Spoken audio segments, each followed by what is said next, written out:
खुदा के जिंदा और पाक कलाम में से ज़बूर की किताब उसका 50वां बाब।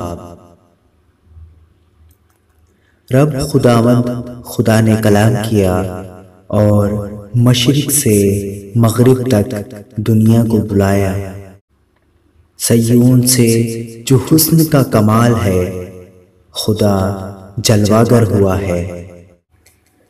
हमारा खुदा आएगा और खामोश नहीं रहेगा। आग उसके आगे आगे भस्म कर दी जाएगी और उसके चारों तरफ बड़ी आंधी चलेगी। अपनी उम्मत की अदालत करने के लिए वो आसमान और ज़मीन को तलब करेगा कि मेरे मुकद्दसों को मेरे हुजूर जमा करो, जिन्होंने कुर्बानी के ज़रिया से मेरे साथ अहद बांधा है। और आसमान उसकी सदाकत बयान करेंगे, क्योंकि खुदा आप ही इंसाफ करने वाला है। ऐ मेरी उम्मत सुन, मैं कलाम करूँगा, और ऐ इसराइल, मैं तुझ पर गवाही दूंगा। तेरा खुदा मैं ही हूँ।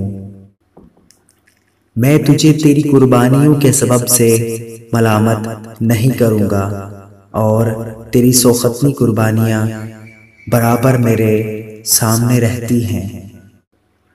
ना मैं तेरे घर से बैल लूँगा, ना तेरे बाड़े से बकरे, क्योंकि जंगल का एक एक जानवर और हजारों पहाड़ों के चुपाए मेरे ही हैं।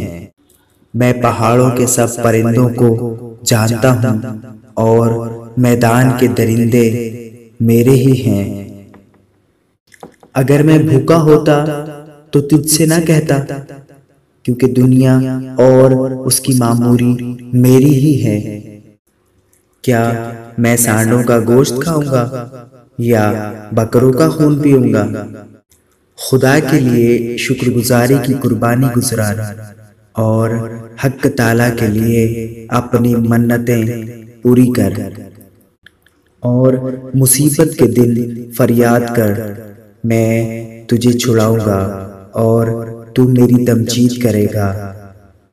लेकिन खुदा शरीर से कहता है, तुझे मेरे आइन बयान करने से क्या वास्ता, और तू मेरे अहद को अपनी ज़बान पर क्यों लाता है, जबकि तुझे तरबियत से अदावत है और मेरी बातों को पीठ पीछे फेंक देता है।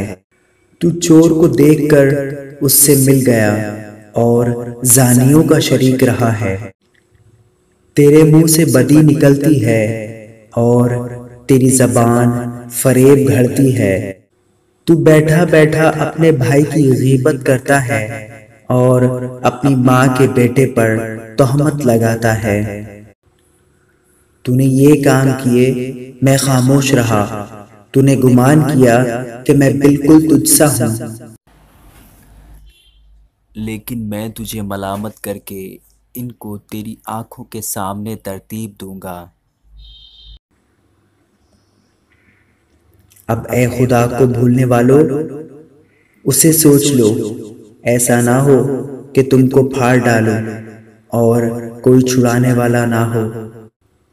जो शुक्रगुजारी की कुर्बानी गुजरानता है, वो मेरी तमजीद करता है, और जो अपना चाल चलन दुरुस्त रखता है, उसको मैं खुदा की निजात दिखाऊंगा। आमीन।